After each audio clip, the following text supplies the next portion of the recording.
노회찬 정의당 의원의 별세로 수사의 중대 전환점을 맞은 허익범 특검팀이 남은 기간 드루킹 일당에 대한 맹공에 나설 방침입니다. 이런 가운데 양승태 전 대법원장 시절 사법행정권 남용과 관련된 의혹을 수사 중인 검찰이 양승태 전 대법원장을 출국 금지시켰습니다. 네, 재판 거래 수사에 속도가 붙을 전망입니다. 네. 관련 소식들 손영실 변호사와 함께 자세히 살펴보도록 하겠습니다. 어서 오십시오. 어서 오세요.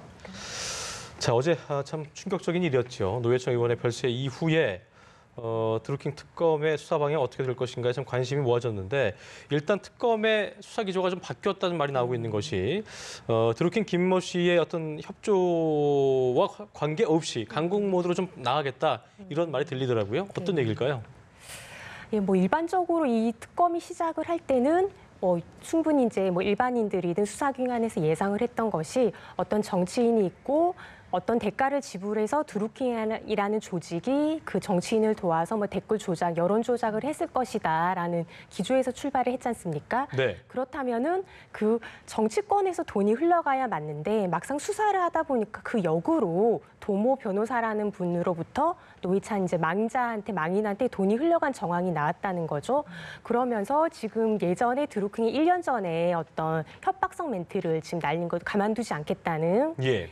그런 거를 종합해 보면은 오히려 이 조직이라는 이 집단 자체가 어떤 수동적으로 일을 받아서 한 게 아니라 능동적으로 접촉을 하고 우리가 어떤 걸 해주겠다, 협박도 올려지면서 본인들이 원하는 걸 얻어내려는 그런 조직이라는 오히려 이제 수동적인 주체가 아니라 능동적인 주체로 이제 보는 시각으로 바뀌었다고 볼 수 있습니다. 예. 그러니까 이제 드루킹 일당이 금전적인 후원이나 정치적인 이익을 매개로 해서 특정 정치인에게 접근을 하고 자의적으로 어떤 영향력을 행사하려고 했다라고 지금 특검은 간주를 하겠다라고 보면 되는 거죠? 예, 그런 식으로 해석될 수밖에 없습니다. 애초에 시작했던 수사 방향이랑 형태가 전혀 달라졌고 예. 이미 또 이제 그 노회찬 전 의원께서 사망을 하신 마당에 예. 그런 쪽 수사도 지금 간과할 수 없는 그런 상황이 온 것입니다. 예. 근데 문제가 지금 조금 언급해 주셨던 그 부분, 협박성 멘트를 했었던 1년 전 그 이야기가 자신들이 영향력을 행사하려고 했는데 그게 되지 않거나 이익에 다 좀 반하는 결과가 도출이 됐을 때 거기에 대한 협박성이나 이런 글을 올렸다라는 게 지금 논란이 다시 되고 있는 거 아니겠습니까? 그게 지금 이번 사건과 좀 맞물렸던 게 정의당과 관련된 글이 올라왔던 것이 이번 노회찬 의원과 관련된 또 혐의와 좀 중복이 되다 보니까 이게 또 이런 말이 그때 그 발언이 지금 이런 상황과 관련된 게 아닐까라는 생각이 들 수밖에 없는 거거든요. 예, 그때 그 발언이 상당히 이제 조명받고 주목받기 시작을 한 것이지요. 예. 예. 그러고 지금 이제 그런 협박을 받았을 경우에 협박을 받는 정의당이 어떤 주체든 이거를 대놓고 수사권을 요구를 한다던가 공론화시킬 수는 없습니다. 그 약간의 예. 지금 본 상황에서도 본인 자체도 약간 그런 이제 불법 행위에 연루가 되어 있기 때문이죠. 이제 그렇다면은 이미 이제 그 인터넷상으로 그런 협박을 할 정도라면은 그 물밑 작업으로 어떤 접촉을 하면서 수많은 협박이 있었지 않을까라는 충분히 예상할 수 있는 시나리오가 있는 거거든요. 예. 예. 어쨌든 수사 초기에는 어떤 그 댓글 조작에 좀 초점이 맞춰졌다면 이제는 드루킹 일당들, 그러니까 경공모 회원 자체, 이 집단 자체를 어떤 정치 브로커로 인정을 하고 능동적으로 정치인들이 접근해서 영향력을 끼치려고 했기 때문에 그 부분을 파헤쳐보겠다. 그렇게 수사 기조가 바뀌었다 이렇게 보면 될까요? 예, 그런 식으로 해석되고 있습니다. 네, 알겠습니다. 어제 공개한 정의당 노회찬 의원의 유서를 보면요. 어제도 이제 그런 짤막한 말이 있었죠. 돈을 받긴 했지만 어떤 청탁성, 대가성의 그런 성격은 아니었다는 말이 있었는데 정상적인 후원 절차를 밟았어야 했다는 문구가 눈에 띕니다. 이 얘기는 이제 그 정상적인 후원 절차라는 것이 신고를 하고 돈을 받는다 이런 얘기를 의미하는 건가요? 어떻게 좀 봐야 될까요? 예, 그 정치자금법이라는 게 있는데요. 예. 지금 정치인들한테 돈을 주는 행위에 대해서 좀 사회적으로 좀 우려의 목소리가 크잖아요. 어떤 불법적인 목적이 있을 거라는 그런 생각을 가지고 있기 때문에 네. 정치자금법은 이거를 후원회를 통해서 후원회를 조직하고 그 후원인으로서의 그 1년에 500만 원 한도입니다. 그런 돈만을 후원받을 수 있게 해놨습니다. 예. 지금 이때 당시 이제 노회찬 전 의원께서는 국회의원 예비 후보이셨기 때문에 이런 후원회를 운영할 수 있는 지위에 있었던 거거든요. 그래서 정상적으로라면 후원회를 통해서 통해서 이런 돈들을 받았어야 되는데 그렇지 못하고 그냥 사적으로 받은 그 행위 자체를 지금 후회하는 그런 멘트고요. 예. 이제 요거를 위반을 했을 경우에는 좀 엄격하게 처벌을 하고 있습니다. 그래서 벌금형 국회의원들 같으면 이제 벌금형으로 100만 원 이상만 확정이 돼도 우연직이 상실이 박탈되죠. 됐었으니까 예. 그런 이제 그 이후에 뭐 피선거권 제한까지 이제 오게 되는 아무튼 엄청난 그런 좀 후속적인 피해가 있기 때문에 이런 부분에 대해서 상당히 후회하는 그런 발언을 했던 것으로 보입니다. 예. 네, 뭐 정의당 입장에서는 표적 수사다라고 주장을 하고 있습니다. 사실 이번에 특검이 운영이 되면서 특검에게 주어졌던 소명해야 될 내용이 이 노회찬 의원과 관련된 부분은 아니었거든요. 이게 좀 다른 수사를 하다 보니까 발견된 부분이었지 주된 핵심은 이 부분이 아니었는데 이 부분도 좀 특검이 또 소명을 해 나가야 될 부분인 것 같습니다. 예, 뭐 그래서 사실 뭐 이거를 김경수 이제 현 도지사님과 드루킹 사건의 이제 이 관련성에 대해서 조사를 해보자라고 시작을 했는데 네. 뜬금없이 갑자기 노회찬 의원이 나오시고 이제 이런 지금 현재 안타까운 그런 사건까지 가게 됐는데요. 이런 걸 보고 정의당 입장에서는 표적 수사다 왜 우리만 이렇게 수사를 하냐 현 정권을 지금 건드리기 힘드니까 뭐 사안을 흐리기 위해서 내지는 뭐 부담스러우니까 만만하게 우리를 지금 치려고 하나 이런 이제 의견을 내보일 수는 있습니다. 하지만은 지금 수사 과정에서 분명히 도모 의원으로부터 돈이 흘러가는 정황이 보였다면은 이미 나타난 이 사건에 대해서 또 수사를 안 하고 갈 수는 없는 부분이거든요. 그러면 지금 이 부분뿐만 아니라 이거는 빙산의 일각이라면은 진짜 본체라고 할 수 있는 특검의 목적이 지금 드루킹 여론 조작이니까 그 사안을 이제 철저히 밝혀야지 이 부분은 이제 해소가 되는 그런 의혹이 되는 것입니다. 예. 그 필명이 아보카였죠. 이 도모 변호사. 여기에 대한 구속영장이 한 차례 기각된 바가 있고 특검은 도 변호사에 대한 수사를 계속한다는 방침이었는데 어제 이제 노 의원이 이렇게 안타까운 죽음을 맞이하면서 도 변호사의 소환 조사는 연기가 된 상태인데요. 첫 그 영장 청구가 기각됐었기 때문에 당시에 뭐 어떤 특검의 수사 동력이 상당히 좀 좋아지지 않았다 이런 얘기도 있었는데 이번 사건을 계기로 어떻게 보면은 영장을 재청구할 수 있는 가능성을 저희가 좀 어떻게 타진해 볼 수 있을까 어떻게 좀 봐야 될까요?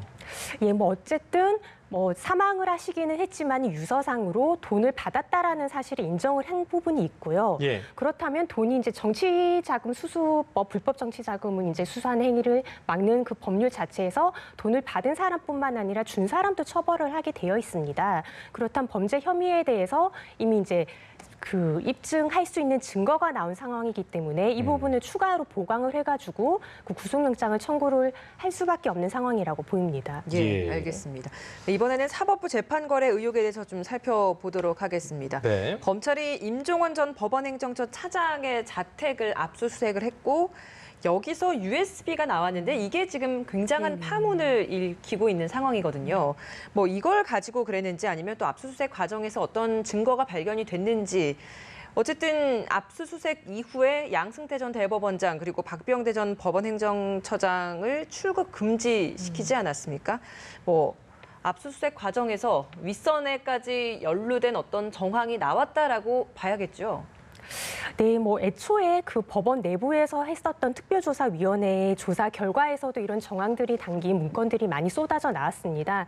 하지만은 그때 당시에 특별조사위원회 결론은 뭐 임종원 개인의 좀 정무적 발상과 뭐 개인의 그런 표현이다, 생각이다라고 사건을 그냥 종결을 할 듯이 싶었으나 지금 그거를 또 보강하는 또 엄청난 증거가 나왔기 때문에 네. 이 부분에 대해서는 반드시 수사가 이루어져야 되는 것이고요. 예. 그렇다면 임종원이 개인의 행위라고 볼 수는 없지 않습니까? 뭐 분명히 상사라고 할 수 있는 법원행정처 처장이 있고 대법원장이 있는 상황에서 개인의 일탈행동이라고 볼 수는 없기 때문에 그 윗선에 대한 수사도 지금 이루어져고 반드시 이루어져야 하는 상황인 것입니다. 네.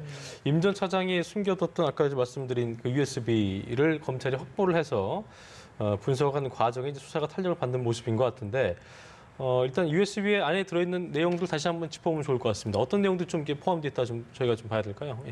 예, 뭐 지금 언론에 나와 있는 그런 내용 중에 좀 이렇게 주목할 부분을 주목할 보자면요. 만한 부분을 이제 봤는데 그 일제 강용 이제 그 강제징용 노동자들이 그 일본 대기업을 상대로 소송을 제기한 사건이 있습니다. 네. 그게 1심, 2심에서는 이제 청구 기각이 됐었는데 대법원에서 아니다 이거는 청구권이 인정이 된다고 해서 파기환송을 시켰습니다. 그렇다면 이 판결을 받은 이제 2심 고등법원이 다시 판단을 해서 대법원이 이제 상고 절차 마지막 절차로 가는 절차가 남아 있었는데요. 네. 이게 2012년도 판례입니다. 예. 12년도에 일어난 사건이고 그렇다면 대법원 입장에서는 자기가 이런 취지로 파기환송으로 내려보냈던 사건이 다시 온다고 하면은 그냥 빨리 속히 이제 결정을 내려줘서 재판을 끝내는 게 맞지요. 그렇지만 아직도 지금 6년이 지난 현재까지도 진행이 되지 않고 있습니다. 재판 예. 결과가 나지 않고 있습니다. 예. 이런 사건을 보면은 이게 임종원 개인이 어떻게 할 수 있는 문제가 아니고 법원 대법원장을 비롯한 어떤 법원 조직적인 그런 의도가 담기지 않고선 이런 재판 진행이 일어날 수가 없는 거거든요. 근데 그 부분과 관련해서 지금 USB에서 그 외교부의 민원이라는 형식으로 절차적인 편의를 봐주겠다라는 그런 표현이 들어 있습니다. 절차적 편의라는 게 결국은 재판을 지연시켜주는 것 이상의 어떤 절차적 편의가 있겠습니까? 이런 거를 이제 조합을 해본다면은 이거는 분명히 어떤 재판 거래 의혹이 될 만한 그런 이제 증거가 나온 그런 셈인 것입니다. 예. 반출된 문건을 모두 버렸다라고 임 전 차장은 주장을 해왔었는데 이번에 이렇게 발견이 됐고 여기에 굉장히 중요한 핵심적인 내용들이 들어있다 보니까 판도라의 상자다라는 이야기까지 나오고 있는 건데 그동안 임 전 차장도 본인 혼자서 독단적으로 판단을 한 것이다라는 이야기가 나올 때마다 좀 억울하다는 이야기를 많이 해왔잖아요. 이런 수세에 몰렸을 때를 위해서 뭔가 좀 준비를 해뒀다라고 봐야 하는 것인지 어떻게 보고 계십니까? 예, 물론 임 전 차장이 이제 개인의 이제 주장을 살펴봐야겠습니다만은 우선 드러나는 정황으로 보면은 다 없앴다고 하는 걸 굳이 여기에 보관을 해놓을 필요는 무엇이며 예. 그리고 USB 하나를 숨기는 게 그렇게 어려운 일은 아닐 텐데 압수수색 과정에서 나왔다는 말이죠. 그렇다면 그동안 이제 임 전 차장이 억울해하던 부분에 있어서 나만 한 게 아니고 꼬리 자르기식으로 본인만 지금 비난을 받고 있고 지금 압수수색 영장도 임 전 차장만 지금 나온 상황이거든요. 지금 현직에 계시는 다른 분들과 전 대법원장 다 이제 기각이 되고 예. 그런 부분에서 개인적으로 상당한 이제 어려움과 억울함이 있었을 것으로 보이고요. 그런 맥락에서 이 USB가 발견됐는지까지는 이제 본인 의사를 봐야 되겠지만은 좀 의심할 수 있는 상황인 것 같습니다. 네. 저희가 한참 좀 시끄러운 내용이었습니다만 양승태 전 대법원장 하드디스크는 이제 디가우징이라고 하죠. 모두 좀 삭제됐다고 하면서 그렇게 알려지고 있었는데 임종원 전 차장으로부터 이런 숨겨놓은 백업 USB가 발견이 됐기 때문에 양승태 전 대법원장에 대한 어떤 압수수색, 소환 조사 이런 거에 대한 어떤 얘기는 나오고 있는 것 같더라고요. 이 부분은 어떻게 좀 진행될 거라고 예상하세요? 이미 이제 그 압수수색 영장이 기각이 된 사유로서 예. 주거권을 침해할 만큼의 범죄 소명이 있거나 증거인멸이 가능성이 없다라는 거였는데 예. 지금 현재 이제 이 자료들이 나오면서 범죄 소명에 대한 어떤 이제 추가적인 막강한 증거 보강이 있었던 거고요. 그리고 이미 이제 다 파기한 자료라고 했는데 나왔다는 말이죠. 그렇다면은 이미 디가우징을 하고 이런 행위들이 범죄인멸, 증거인멸의 그런 가능성 여지를 보여줌과 동시에 그렇다면 이제 그 양승태 전 대법관 역시 어떻게 자료를 가지고 있을 것이라는 그런 좀 합리적인 추측도 가능한 것입니다. 예. 그렇다면 압수수색 영장 발부의 요건이 또 보강이 된 상황이기 때문에 네. 얼마든지 다시 청구를 해볼 수 있는 상황이라고 보입니다. 임 전 차장 같은 예. 경우에도 이제 자료를 밖으로 유출한 것이 USB를 통해서 증명이 됐기 때문에 또 네. 혐의가 좀 더 추가될 수도 있겠네요. 네, 그렇습니다. 어떤 혐의가 추가가 되는 겁니까? 이미 이제 많은 혐의를 받고 있지만은 그 공무원이 공직 수행 중에 이제 생성하고 발생한 문서들은 그걸 외부로 유출하면 안 됩니다. 당연히 예. 하겠죠. 근데 이거를 가지고 모든 자료를 USB에 백업을 해놓고 있다는 상황 자체는 공무상 비밀 누설죄에 이제 유력한 증거가 됩니다. 예. 그 부분도 이제 추가 혐의로 추가될 것 같습니다. 알겠습니다. 지금까지 손영실 변호사와 함께 주요 이슈들 자세히 짚어왔습니다. 오늘 말씀 고맙습니다. 고맙습니다.